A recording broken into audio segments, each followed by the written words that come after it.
میں آپ کو بتائیں پاکستان اسٹاک ایکسچینج میں شدید مندی، ٹریڈنگ کے دوران 100 انڈیکس میں 6287 پوائنٹس کی بڑی گراوٹ، ٹریڈنگ روک دی گئی ہے۔ 100 انڈیکس 1,12,504 پوائنٹس کی سطح پر آ گیا، سرمایہ کاروں کے اربوں روپے ڈوب گئے۔ آپ کو بتائیں اس خبر سے متعلق پاکستان اسٹاک مارکیٹ میں کاروباری ہفتے کے پہلے روز شدید مندی دیکھی گئی ہے۔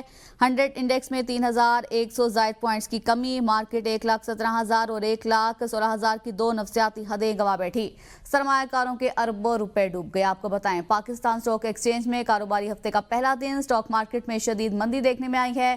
100 انڈیکس میں 6,287 پوائنٹس کی بڑی گراوٹ دیکھنے میں آئی ہے۔ انڈیکس 1,12,504 پوائنٹس کی سطح پر آ چکا ہے، سرمایہ کاروں کے اربوں روپے بھی ڈوب گئے ہیں۔ آپ کو بتائیں اہم خبر ہے پاکستان اسٹاک ایکسچینج میں کاروباری ہفتے کا پہلا دن اسٹاک مارکیٹ میں شدید مندی دیکھنے میں آئی ہے۔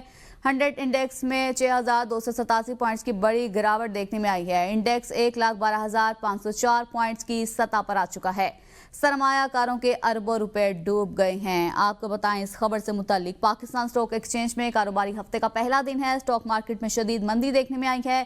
100 انڈیکس میں 6,287 پوائنٹس کی بڑی گراوٹ، ٹریڈنگ بھی روک دی گئی ہے۔ انڈیکس 1,12,504 پوائنٹس کی سطح پر آ چکا ہے، سرمایہ کاروں کے اربوں روپے بھی ڈوب چکے ہیں۔ آپ کو بتائیں پاکستان اسٹاک ایکسچینج میں کاروباری ہفتے کا پہلا دن ہے، اسٹاک مارکیٹ میں شدید مندی دیکھنے میں آئی ہے۔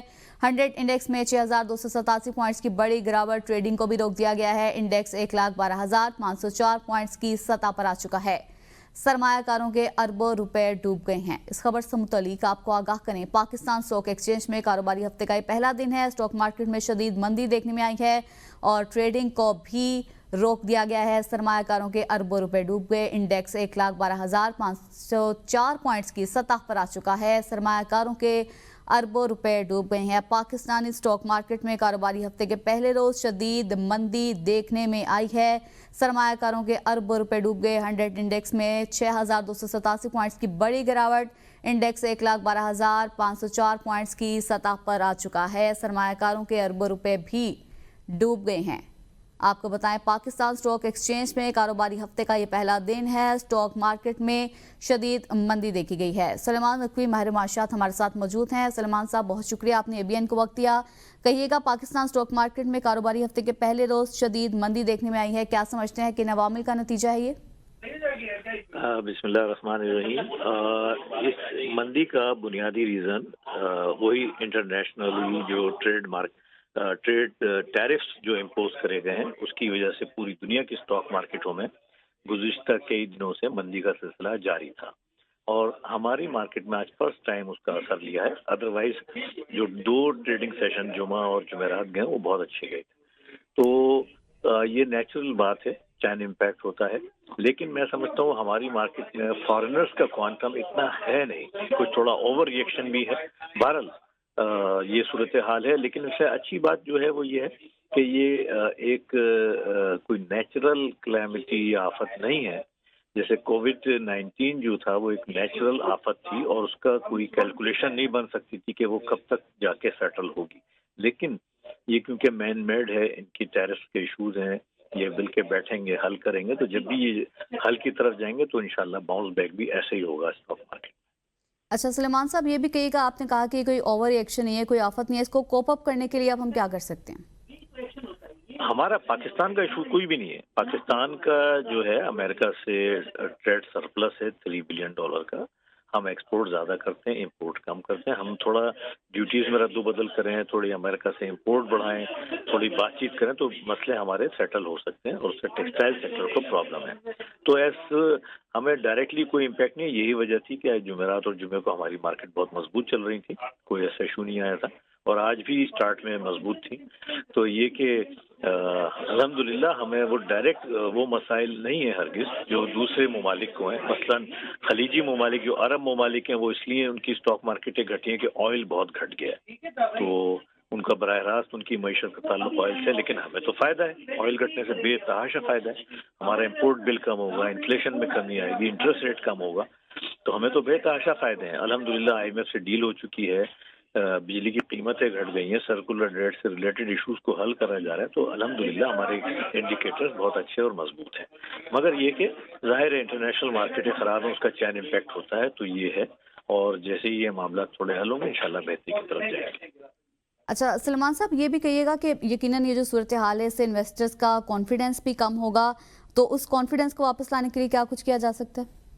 نہیں دیکھیں، میں اگر یہ اپرچونٹیز بن رہی ہیں، کیونکہ میں نے کہا نا براہ راست پاکستان کا اس سے تعلق نہیں ہے، اور خدا نخواستہ پاکستان کا براہ راست تعلق ہوتا ہے، کوئی ایسا ایشو ہوتا ہے جس سے حکومت کو خطرہ ہے یا بارڈر پہ کوئی بڑا ٹینشن ہے نا، یا ہمارے میکرو اکنامک انڈیکیٹرز ویک ہیں اور ہمارا جو ہے ڈالر بڑھنے لگے، وہ پرابلم سیریس ہوتی ہے. تو الحمدللہ کوئی ایسی پرابلم نہیں ہے. سرمایہ کاروں کو چاہیے وہ انتظار کریں، اور یہ کیونکہ یہ انٹرنیشنل لیول کا معاملہ ہے، اور انٹرنیشنل لیول کا معاملات بڑی جلدی حل ہو جاتے ہیں، مل کے بیٹھتے ہیں اور وہ حل ہو جاتے ہیں. تو ہمیں امید ہے جیسی وہ حل کی طرف جائیں گے فوراً ریکوری بھی آئے گی. تو انویسٹر کے لیے اپرچونٹی بن رہی ہے کہ بہت چیزیں بڑی مہنگی تھیں، آپ پچھلے ہفتے تک کافی سستی ہیں اور تھوڑی بہت سستی ہو جائیں گی، تو اب بائنگ اپرچونٹی بھی بنے گی. سلمان صاحب، یہ بھی کہیے گا کہ آپ کیا سمجھتے ہیں، کیا صرف مارکیٹ کا ری ایکشن ہے یا انڈر لائن اکانومی بھی پریشر میں ہے اس سے؟ بالکل بھی نہیں. انڈر لائن کیسے؟ ابھی آئی ایم ایف سے ڈیل ہو گئی ہے، اگر پریشر ہوتا تو کیا ڈیل ہو سکتی تھی؟ ڈیل آئی ایم ایف کا ریویو ہوا ہے، انہوں نے ہر چیز چیک کری ہے الحمدللہ، اس کے بعد انہوں نے ہمیں اوکے کرائے ہیں. پھر اس کے بعد ابھی بجلی کی قیمتیں حکومت نے گھٹائی ہیں. بھئی پیسے ہوں گے جبھی تو قیمتیں گھٹا رہے ہیں، اگر پرابلم میں ہوتے کیوں گھٹاتے؟ پھر اس کے بعد سرکولر ڈیٹ کا ایشو حل ہونے جا رہا ہے الحمدللہ، اس کے بارے میں اچھی خبریں ہیں. تو کوئی ایسی پرابلم انڈر لائن نہیں ہے. ہمارا کرنٹ اکاؤنٹ جو ہے وہ بہت کنٹرول میں ہے. ہمارا انفلیشن 1% کے اندر آ گیا سال کا، ہے نا. ہماری کرنسی اسٹیبل ہے الحمدللہ، اور انشاءاللہ امید ہے قریب آئیں گے، اس سے ہمیں پیسے مل جائیں گے، ہمارا ریزرو بھی بڑھ جائے گا اور ریٹنگ بھی بڑھ جائے گی. تو اللہ کا شکر ہے کوئی ایسی پرابلم نہیں ہے. سلمان صاحب، آپ کیا سمجھتے ہیں کہ اسٹیٹ بینک کی پالیسی ریٹ یا ٹیکس ریفارم کا اسٹاک مارکیٹ کا ڈاؤن ٹرن میں کوئی رول ہے؟ نہیں ایسا نہیں ہے. پالیسی ریٹ اسٹیٹ بینک کا مینڈیٹ ہے، اور ہو سکتا ہے اب وہ تھوڑا گھٹائے، اب جو مانیٹری پالیسی آئے تو اگر وہ انٹرسٹ ریٹ گھٹا تو اس کا پازیٹیو امپیکٹ ہوتا ہے، اور نہیں بھی گھٹتا ہے تو کافی گھٹ چکا ہے. تو اسٹیٹ بینک جو ہے وہ اپنے بیلنس اور بہت ساری چیزوں کو مد نظر رکھ کے پالیسی ریٹ کا ڈیسائیڈ کرتے ہیں کیا انٹرسٹ ریٹ ہونا چاہیے یا ایکسچینج ریٹ. تو وہ بہترین کام کر رہا ہے اس وقت. اچھا سلیمان صاحب، حکومت یہ بھی دعویٰ کرتی ہے کہ تاجر دو اسکیم بھی لائی جا رہی ہے یا ٹیکس بیس بورڈنگ کی پالیسیز بھی لائی جا رہی ہیں، ان کا انڈائریکٹ امپیکٹ مارکیٹ پر پڑ رہا ہے، کیا سمجھتے ہیں کس طرح سے؟ نہیں وہ اچھی چیزیں ہیں. دیکھیں ٹیکس ریونیو جتنا بڑھ رہا ہے، ایگریکلچر ٹیکس لگ رہا ہے، ریٹیلر پہ ٹیکس لگ رہا ہے، پرائیویٹائزیشن کا پروسیس شروع ہو گیا ہے، یہ ساری اچھی چیزیں ہیں، یہ بیسک ریفارمز ہیں، اور یہ جتنے آگے بڑھتے جائیں گے یہ ہمارا ملک کی اگر بیسک پرابلم ہی یہی چیزیں تھی کہ نہ ایگریکلچر ٹیکس لگتا تھا، نہ ریٹیلر پہ لگتا تھا، نہ پرائیویٹائزیشن پہ کچھ ہوتا تھا. اس میں جتنا کام ہوگا ہمارے ملک کے معیشت کے لیے اتنا ہی بہتر ہوتا جائے گا.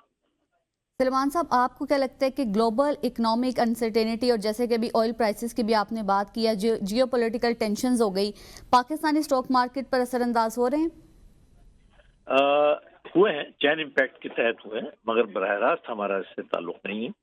اور جیسے میں پھر بتاتا ہوں، جیسے سعودی عرب کی مارکیٹیں یا گلف کی مارکیٹیں گھٹی ہیں کیونکہ آئل بہت گھٹ گیا ہے وہاں، اس لیے ان پہ پریشر آیا ہے.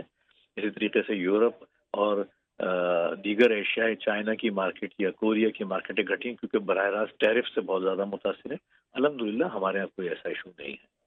اچھا سلمان صاحب، یہ بھی کہیے گا کہ فورن پورٹ فولیو انویسٹر کا ٹرسٹ کم ہوتا نظر آ رہا ہے، آپ کیا کہتے ہیں اس کو واپس لانے کے لیے کیا اقدامات کیے جا سکتے ہیں؟ دیکھیں وہ ان کی جو وجوہات ہیں وہ دوسری ہیں، کچھ سیاسی بھی ہیں، کچھ اور ہیں، وہ مسائل دوسرے ہیں. اور اچھا ویسے یہ تو ابھی اچھا ہو گیا نا، اگر فارنر زیادہ ہوتے تو مارکیٹ ہماری زیادہ گھٹتی. شکر ہے کہ فارنر اتنا ہے نہیں ہماری مارکیٹ میں، تو بلیسنگ ہو گیا. تو مگر یہ ہے کہ اس کی جو چیزیں ہیں وہ دوسری ہیں، مارکیٹ سے اس کا لنک اتنا نہیں ہے، دوسرے کچھ اور ریزن ہیں جس کی وجہ سے فارن پورٹفولیو انویسٹمنٹ جو ہے وہ اتنی نہیں ہے اور کم ہے. ٹھیک ہے، ماہر معاشیات سلمان نقوی صاحب ہمارے ساتھ موجود تھے اور اہم معاملے پر ہم سے گفتگو کر رہے تھے. آپ کا بہت شکریہ.